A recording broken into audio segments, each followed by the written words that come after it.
2007년 10월 29일 인도양 소말리아 연안 모가디슈 북동쪽 약 110km에서 한 북한 국적 화물선이 뜻밖의 위기 상황에 직면했습니다.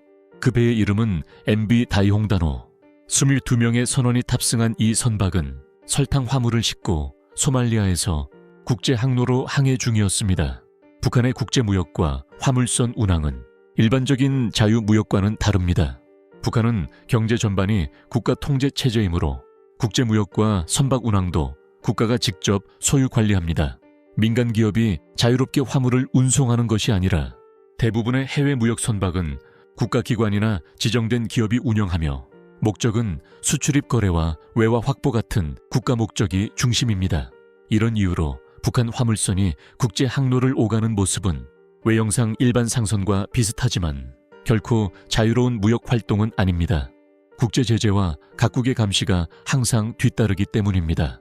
당시 다이홍단호 역시 국가 소유 선박으로서 북한의 무역 목적을 위해 항해하고 있었으며 해적이 빈번한 인도양을 지나는 위험을 안고 있었습니다.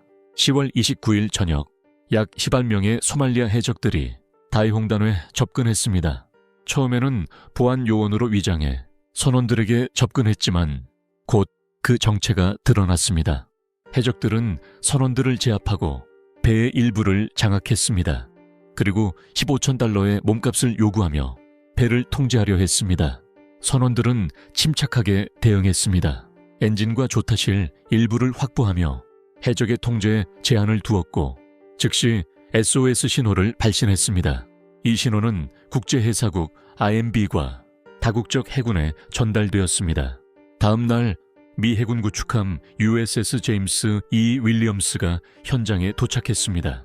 해적에게 무기를 내려놓고 항복할 것을 명령했고 북한 선원들은 이 기회를 활용해 배의 통제권을 점차 회복했습니다.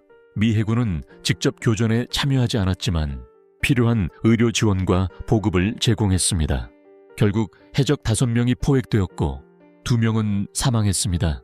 북한 선원 중 일부가 부상을 입었지만 미 해군 의료팀의 도움으로 치료를 받았습니다. 이 사건에서 주목할 점은 북한 선원들의 대응이 공격적이거나 과장된 영웅 행위가 아닌 상황 관리와 생존 전략 중심이었다는 사실입니다.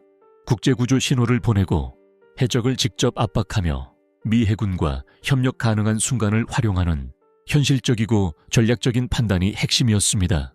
사건 후 북한 관영 언론 조선중앙통신 KCNA는 이번 사건과 관련해 이례적으로 미 해군의 지원에 대한 감사를 전했습니다.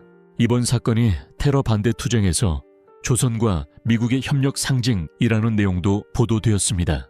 국제사회에서는 이번 사건을 단순한 해적 대응 이상의 사례로 평가했습니다. 국제 해적 대응 체계의 작동, 해상 안전 문제, 그리고 국가 간 긴장 상황 속에서도 공통의 위협 앞에서는 협력이 가능하다는 점을 보여주었기 때문입니다. 물론 이번 사건이 북한과 미국 관계 개선으로 이어지지는 않았습니다.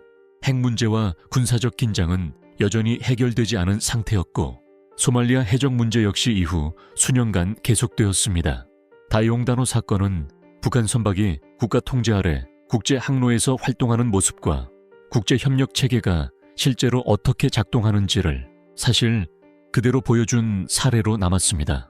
북한이라는 특수한 정치 체제에서조차 공통의 위협 앞에서는 현실적 판단과 국제 협력이 일시적으로 가능하다는 사실을 드러낸 사건이기도 합니다. 이것이 바로 2007년 다이홍단호 사건이 단순한 해적 납포 사건을 넘어 국제 협력과 외교적 상호작용이라는 복합적 맥락에서 의미를 갖는 이유입니다.